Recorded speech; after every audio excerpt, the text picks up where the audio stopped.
Bien, momento de seguir con más entrevistas y en este caso está en línea Alberto Rusco-Lequier, él es analista internacional.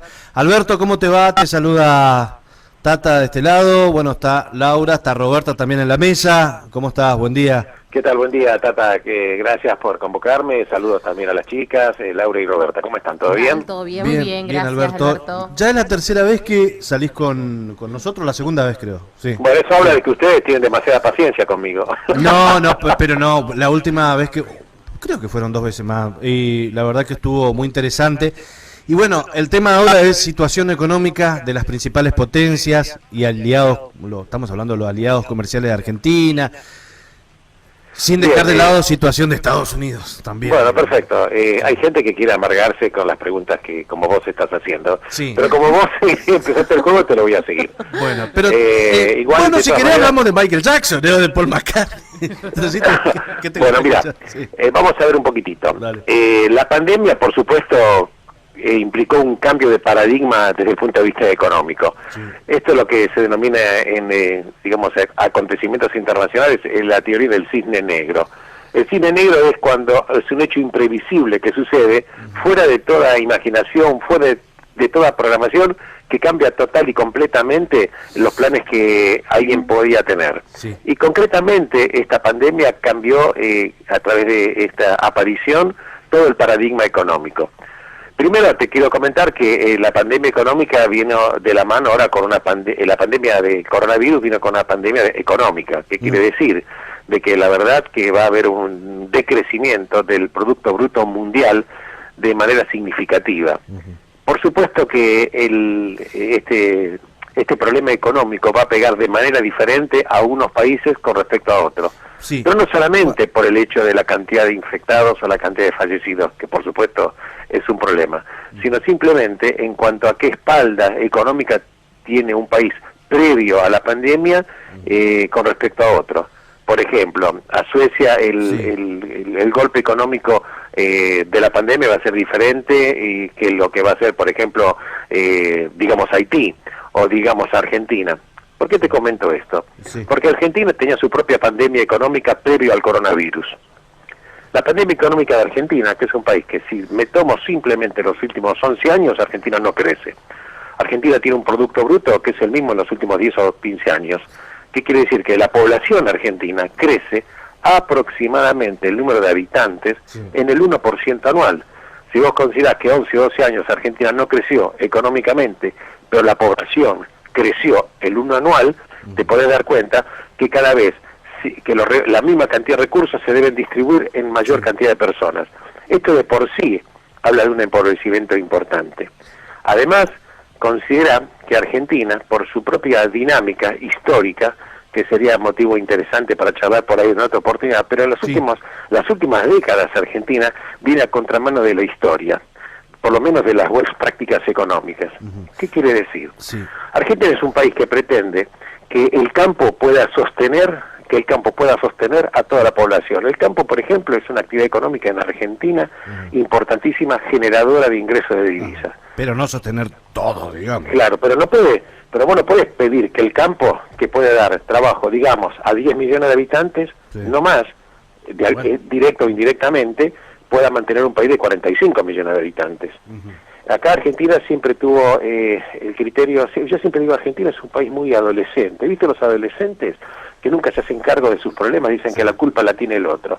En su momento la culpa la tenía la guerra mundial, en su momento la culpa la tuvo el Fondo Monetario, en su momento la culpa la tenía que nosotros no nos quiere nadie, pero en realidad Argentina nunca hizo un análisis realmente serio de que realmente lo que fallaba era el diseño económico de un país que a fin del siglo XIX y las primeras décadas del siglo XX llegó a ser una de las, escucha esto, de los 5 países cuyo Producto Bruto Mundial era infernal.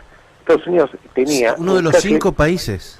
Sí, y en un momento algunos dicen que fue el número 1. Para darte una idea, de 10 aproximadamente, Estados Unidos tenía un PBI per cápita, $2.200 por habitante anual. ¿Sí? Sí. Argentina tenía 2.000.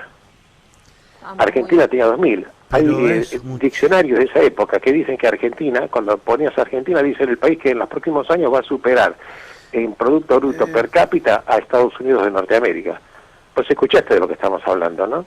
Está bien, es cierto que la distribución del ingreso no era la equitativa, pero eso se podía manejar con políticas económicas. Argentina nunca perdió la oportunidad de perder la oportunidad. Pues es que yo cuando voy, muchas veces voy al exterior, pero este año ya estamos todo acá parados por la cuarentena, viajo mucho al exterior, ¿no? Y siempre te preguntan una cosa en muchas universidades, ¿qué nos pasó?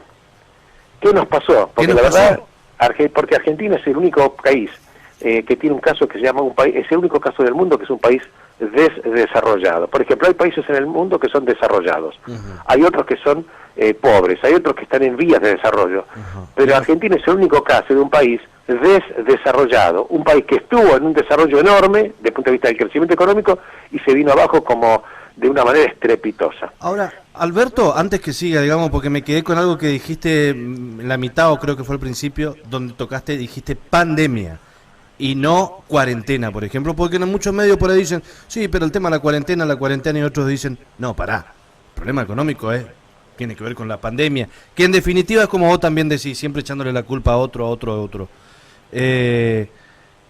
¿Cómo ves con esto de la cuarentena, digo? Más allá de la pandemia. Mira, la verdad que obviamente que la parte sanitaria tiene que ir de la mano de la parte económica. Fíjate, a veces no hay que ser demasiado vivos, hay que tener la mínima inteligencia para copiar lo que otros países hacen bien.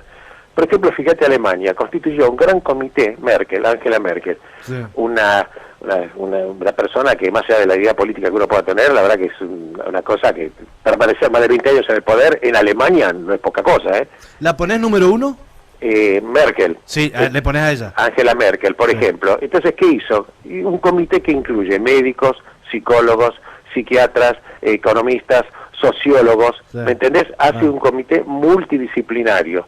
Porque, por ejemplo, obviamente que hay que tener distanciamiento social, obviamente que hay que tener barbijo, pero yo pregunto, una persona que está en la casa y no tiene para comer, y no tiene para poner un plato de comida a los hijos, ¿qué le vas a decir? Claro. Que no trate de hacer algo para sobrevivir, algo.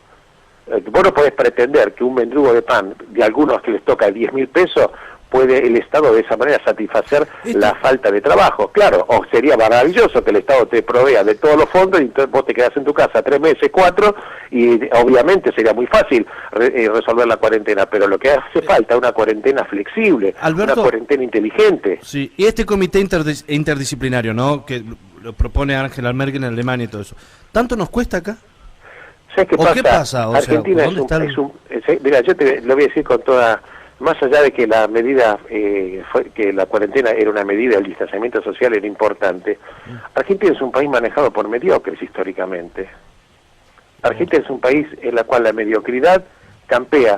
Yo te lo voy a decir con todo dolor del alma, ¿no? Yo pregunto, si vos, por ejemplo, ponete a pensar lo que es, Argentina perdió la meritocracia.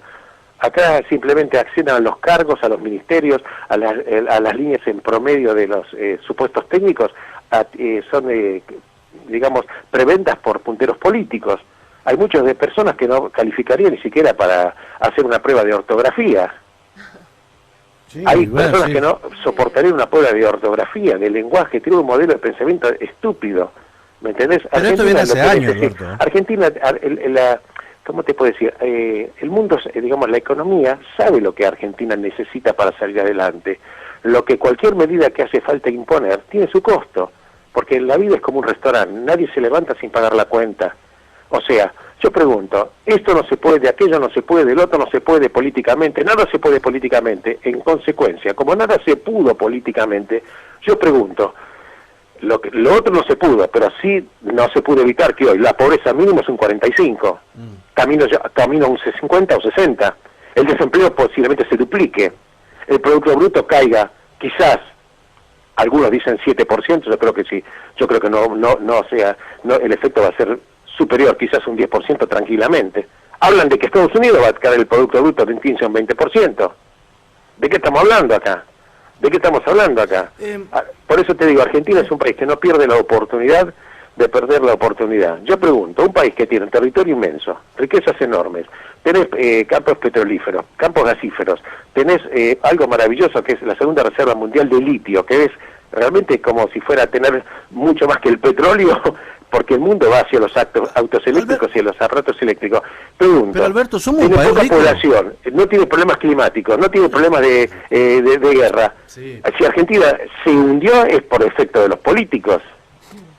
Entonces, si la política hundió el país, la política lo tiene que rescatar. ¿Me entendés? Porque la política, bien entendida, que es el arte de arbitrar los medios para dar mejor nivel de vida a la población, es la que finalmente se va a tener que hacer cargo. Hay que terminar con la mediocridad y hay que atreverse a soñar, porque las realidades de hoy fueron los sueños del ayer. Si los sueños del ayer fueron pesadillas, hoy vas a tener pesadillas. Pero que ojo, que la generación del 80, la de 1880, no la de 1980, la de 1880 eran 30, 40 personas que soñaron con un país y en 30, 40 años lo colocaron dentro de los 5 países más importantes del mundo en materia económica. Pero esto es un poco la historia. Vos me preguntaste el efecto del coronavirus. Fíjate vos, el efecto del coronavirus obviamente que va a afectar a todo el mundo. Se están hablando de crecimiento del Producto Bruto en todos los países del mundo. Va a pegar de manera diferente a unos otros países. ¿Por qué? Porque Argentina no tenía espalda fiscal, no tenía recursos, tiene un bajo nivel de reservas para hacer frente a esta ayuda que hay que dar a la gente, porque vos no podés permitir que la gente tenga hambre, esto obviamente, qué duda cabe. Pero cuando la pandemia termine... otra que llevar así la cuarentena entonces. Pero la pregunta es, otro 15 días más, otro 15 días, pero cuando la cuarentena en algún momento termine, vamos a tener la pandemia económica que era previa al coronavirus, más los efectos del coronavirus. Y nuevamente, ¿con qué te parás? Con un plan económico que no existe, con un ministro de Economía que no se sabe qué hace, porque la verdad, y no es por un tema político, digo, que hay que arreglar la deuda, claro que hay que arreglarla, gracias a Dios creo que Argentina va a lograr un entendimiento.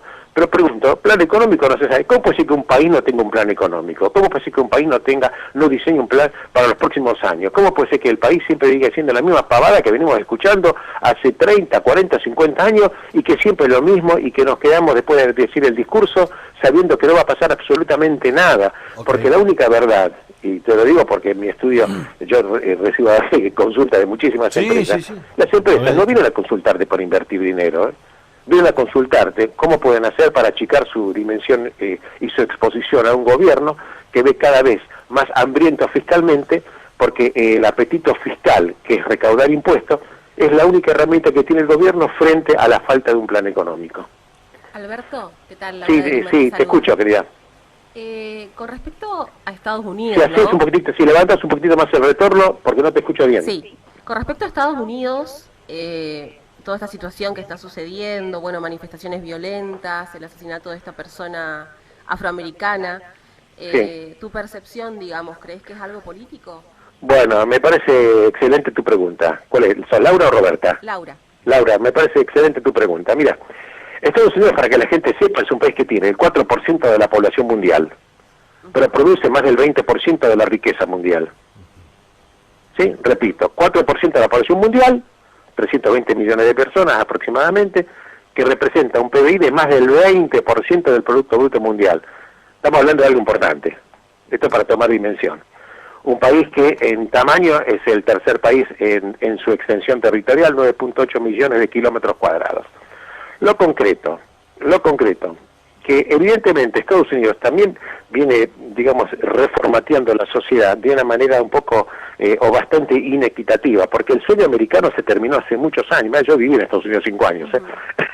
El sueño americano se terminó hace muchos años. Te voy a dar, por ejemplo, algunos datos que van a sorprender a la gente, ¿no? Porque Estados Unidos es un país que la verdad que también tiene cosas muy importantes y muy buenas, y eso también hay que decirlo. Claro. Pero ¿qué pasa, por ejemplo, cuando vos analizás la parte sociológica? Fíjate vos la inequidad que hay. La inequidad, por ejemplo, hay estados que tienen un 25% de condados que tienen un 25% de pobreza. Hay una distribución muy desigual de los recursos económicos. Por ejemplo, hay familias afroestadounidenses que tienen una pobreza del 22%. Esta pobreza es el doble de las familias negras o de familias de color, el doble que las familias blancas. Si vos, por ejemplo, ves la comunidad hispana, latinos, el 19% de las familias hispanas están en situación de pobreza. Sí. Si lo analizás por sexo, por ejemplo, las mujeres tienen 14% más probabilidad de estar en la pobreza que los hombres, que tienen un porcentaje del 11% aproximadamente. Sí. Como te digo, hay condados que tienen una pobreza horrible, horrible. Entonces, evidentemente esto también está fogoneando un problema que ya se venía gestando. Y me viene bien tu pregunta, porque fíjate lo que está pasando en Estados Unidos en los últimos, desde el 25 de mayo, el lunes de la semana pasada, con respecto a este, yo diría, asesinato que hace la policía con respecto a este hombre de color, George Floyd, ¿correcto? Sí. En consecuencia, ¿qué es lo que se produce? Se produce primero una reacción saludable de la gente respecto a decir, a denunciar esta locura. Cuando vos ves, no sé si tuvieron la oportunidad de ver el video, cuando la policía le coloca la rodilla en el cuello a este hombre. Sí, pues hay mucho... y lo tiene 8 minutos, y el hombre estaba gritando que no puede respirar. Claro. La verdad que fue una cosa, y había 3 policías al lado que no intervienen siquiera para tratar de salvar la vida al hombre que ya estaba ahí en el suelo. Entonces, ¿qué pasa? La gente sale a protestar.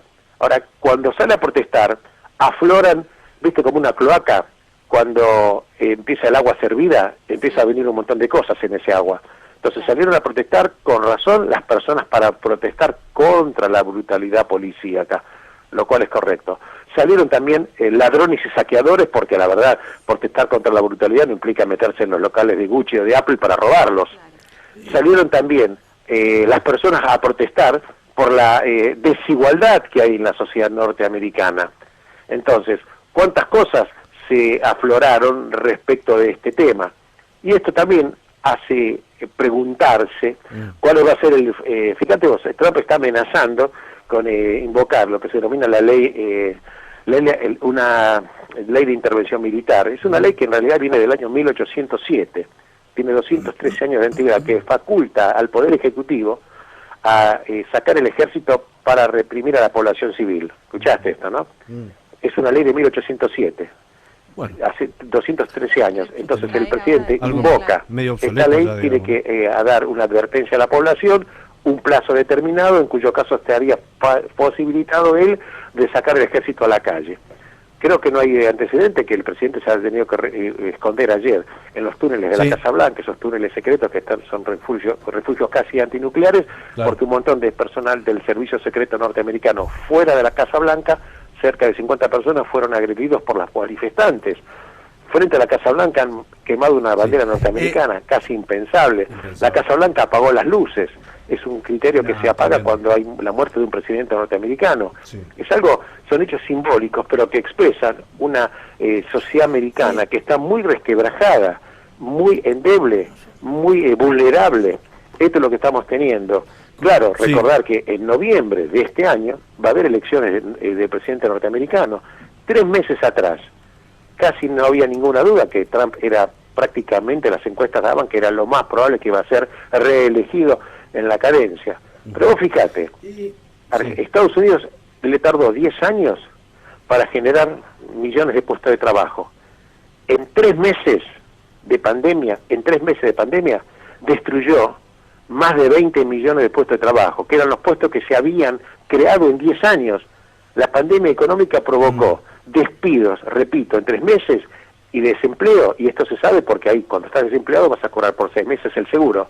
En 3 meses destruyeron la creación de una década de puestos de trabajo. Hoy los desempleados en Estados Unidos, escucha esta, más de 40 millones. Hoy el desempleo, estadísticas que estoy dando de la cifra del seguro de desempleo de Estados Unidos, implica un 20% de desempleo hoy en Estados Unidos de Norteamérica. Entonces, cuando vos ves estas protestas, ¿cuántas cosas salieron a la palestra? Obviamente, el presidente norteamericano dice que lo que hay que hacer es que lo que hay son movimientos radicales, terroristas, y por eso quiere invocar la ley y critica al movimiento Antifa, que en realidad es un movimiento que en realidad no es un movimiento, es una idea de un movimiento que lo integran varias personas, no hay un líder... el movimiento Antifa, que también está en Europa. Claro, en realidad ese movimiento comenzó en 1920, después de la Primera Guerra Mundial. Tuvo origen para hacer frente al fascismo alemán y al fascismo italiano. Reverdece luego posteriormente y se presenta en sociedad, diría en Estados Unidos, recién en el año 2007. En realidad aparece en Portland, el estado de Oregon, con un movimiento que se denominaba Rose City Antifa, la ciudad rosa de Antifa. Y luego también hay otra incursión de ellos, en el año 2012 en Estados Unidos, cuando chocan en Chicago, digamos, partidarios del movimiento Antifa contra un movimiento supremacista blanco. Y también aparece otro movimiento muy importante, digamos otra expresión pública muy importante en el 2017. Esto sucede en Charlottesville, en Virginia, cuando hay una camioneta que quiere atropellar a manifestantes, etcétera, etcétera. ¿Qué te quiere decir? Que vos ni siquiera puedes luchar contra Antifa porque no tienen una sede, no hay un solo líder. Ajá. Es una idea de muchos movimientos y mucha gente que variopinto, antifascistas, comunistas, izquierdistas, anarquistas, anticapitalistas. Entonces es como luchar contra una sombra.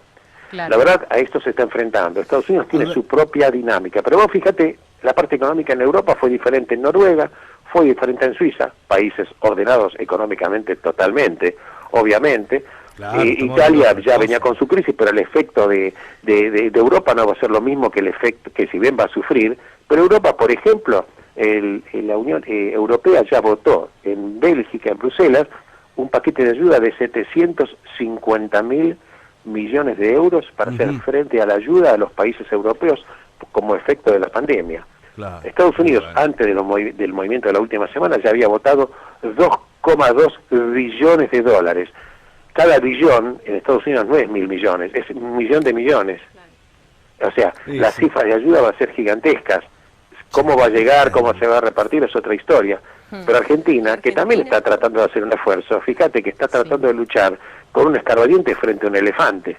¿Por qué? Porque ya venía con su propio problema económico previo a la pandemia y ahora prácticamente ni tiene recursos. Claro. ¿Entendés? Así que, ¿cuál es el recurso? Emitir, claro que hay que tratar que la gente coma, pero en un mes más, un ejemplo, va a terminar la cuarentena y demás, te vas a encontrar con un panorama desolador. Y desolador, te lo digo, con una caída gigante del Producto Bruto, un desempleo que va a ser enorme.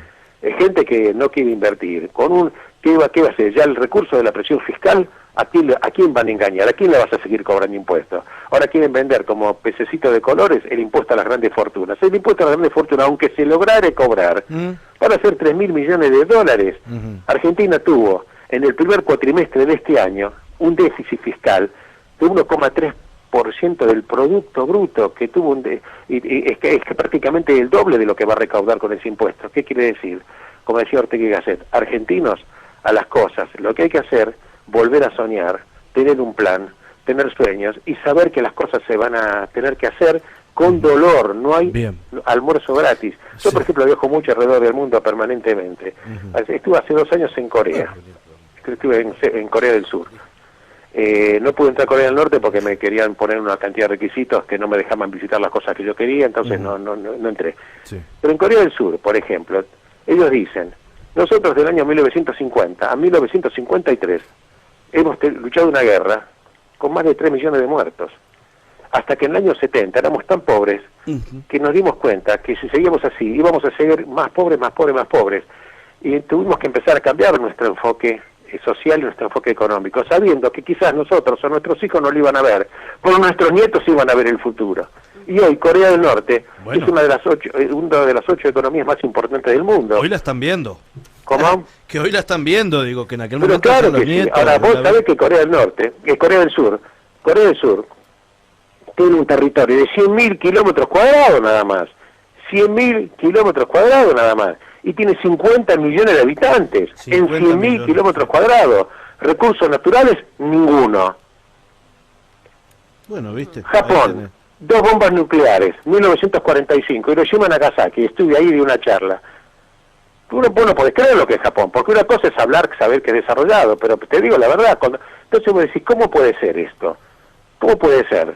Entonces, claro que las cosas se pueden hacer, no es que todo está perdido en Argentina, yo no soy de los que creen que todo está perdido, porque los países no cierran, soy optimista, claro que hay futuro, pero el futuro va a ser consecuencia de los planes que vos tengas y de los sueños que vos tengas, porque las realidades del hoy fueron los sueños del ayer. Si los sueños del ayer de Argentina fueron las pesadillas, hoy recogés pesadillas. Alberto, hablando, decías... Hablé un poquito más fuerte que no te escucho bien. Hablando de esto, decías que en el futuro se van a ver las consecuencias, ¿no? ¿Crees que esto de la pandemia, el virus, van a pasar a estar en los libros de historia o con el tiempo nos vamos a olvidar? No, la historia queda, lo que pasa es que la gente con el tiempo pierde la historia, cuando cambian las generaciones, obviamente nosotros que somos la generación que estamos viviendo esto no nos vamos a olvidar, pero los que van a nacer dentro de 20 o 30 años lo van a leer en un libro de historia, no sé, por ejemplo de la gripe española, ¿quién sabía acá de la gripe española que sucedió en 1918, 1920? ¿Quién sabía de la peste bubónica anteriormente? ¿Quién sabía de otra peste del siglo XIV? Que se llevó en su momento creo que a más de la mitad de la población de Europa. Claro, los locos quedan como hechos, pero las consecuencias van a ser por muchos años. Sí. O sea, en definitiva... El tema es quién escribe creo después, que un político acá en Argentina dijo, estamos condenados al éxito. Mira, ningún país está condenado ni al éxito ni al fracaso. Está condenado simplemente a hacerse cargo de las decisiones que toman. Si son las adecuadas, vas a tener un éxito adecuado. Y si no son las adecuadas, vas a tener una frustración más.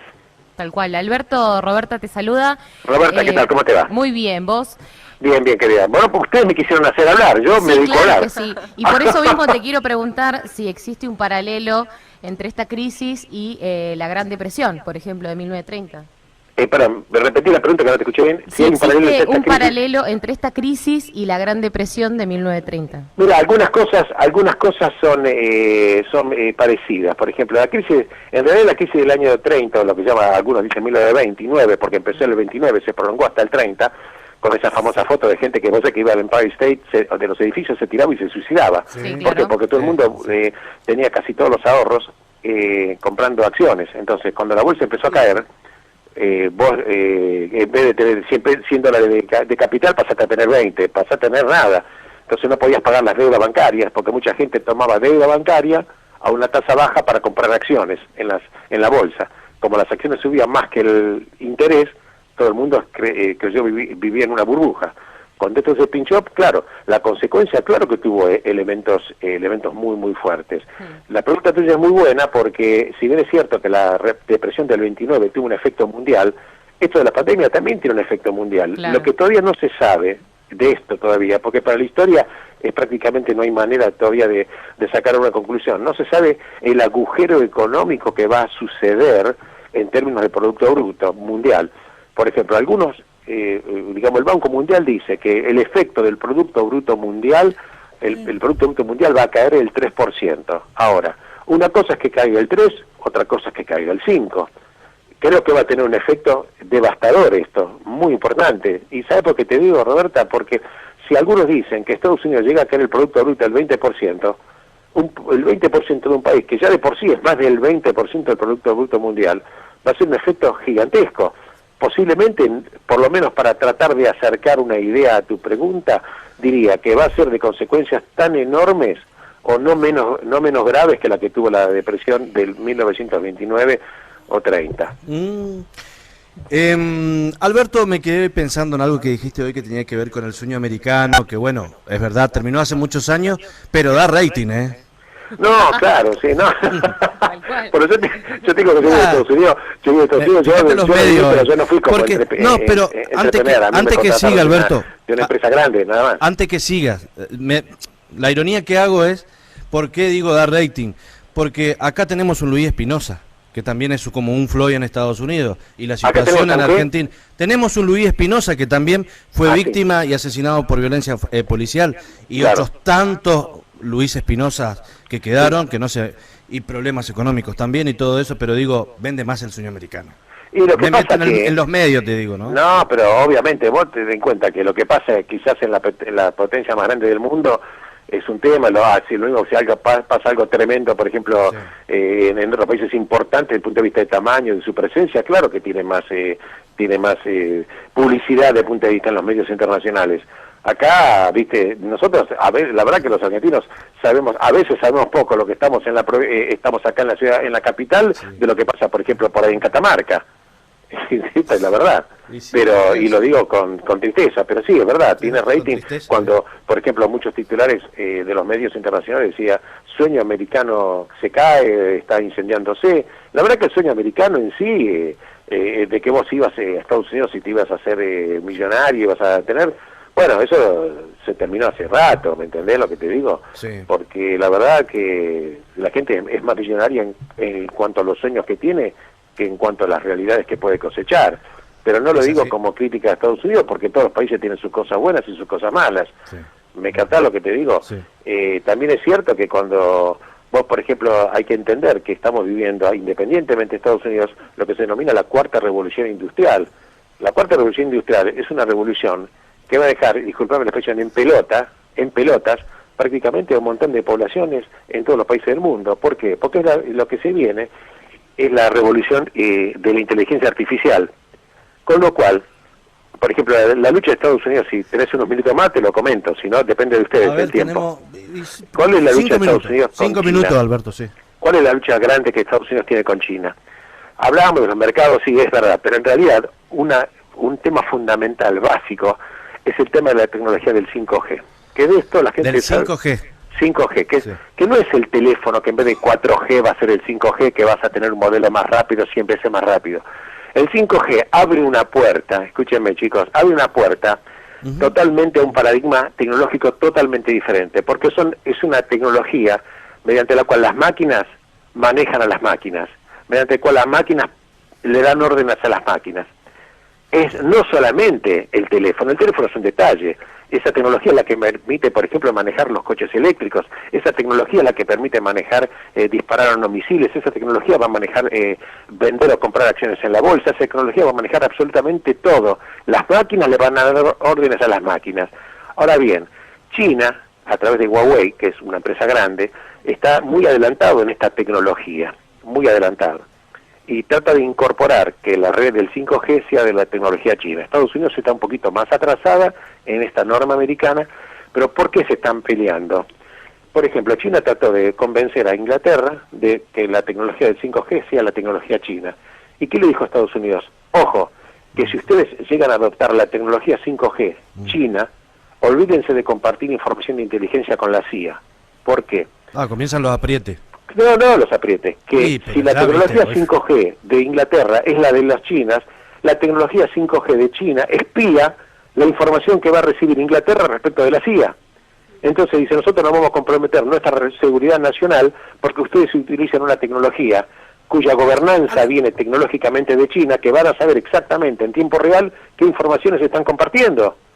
Sí. ¿Seguís? Ahora, Alberto, o sea, esto ya está sucediendo. ¿Cómo? Esto ya está sucediendo. Ya está digamos, sucediendo, por eso. ya está sucediendo, absolutamente está sucediendo. Estamos viendo un poder de China que trata de ser un poder imperial, producto de su dimensión económica, de su ser un proveedor fundamental en una cadena industrial de producción, y que bueno, vamos a ver qué consecuencias va a tener económicamente el coronavirus, porque hay muchas empresas norteamericanas que están dándose cuenta que ahora no pueden depender solamente de un país para la cadena de producción. Cuando China se enfermó por el coronavirus, las empresas norteamericanas sufrían porque no tenían insumos para seguir produciendo su línea de producción. Entonces están tratando de trasladar ahora las cadenas de valor de China hacia otros países, por ejemplo Tailandia, por ejemplo Vietnam. Así que el tema es muy interesante. Es muy largo. Alberto, como siempre, un gusto. Me quedo con algo que dijiste, somos un país adolescente. ¿Adolescente con tendencia a vago o a seguir alguna carrera universitaria? No, porque ahí cambia. Con tendencia, mira, yo te digo, con tendencia a vagos. Pero ¿sabes qué pasa? La gente también está, desgraciadamente, acostumbrada, pero quizás en parte es problema de la gente, pero en parte es problema que los dirigentes políticos del país le hacen creer a la gente que la verdad que esperando el milagro, el Estado va a ser la gran teta que va a alimentar todo. El Estado no es la gran teta de nada. Cuando vos te haces dependiente de algo, pasás a ser un esclavo. ¿Me entendés? Tenés que hacerte dueño de tus sueños.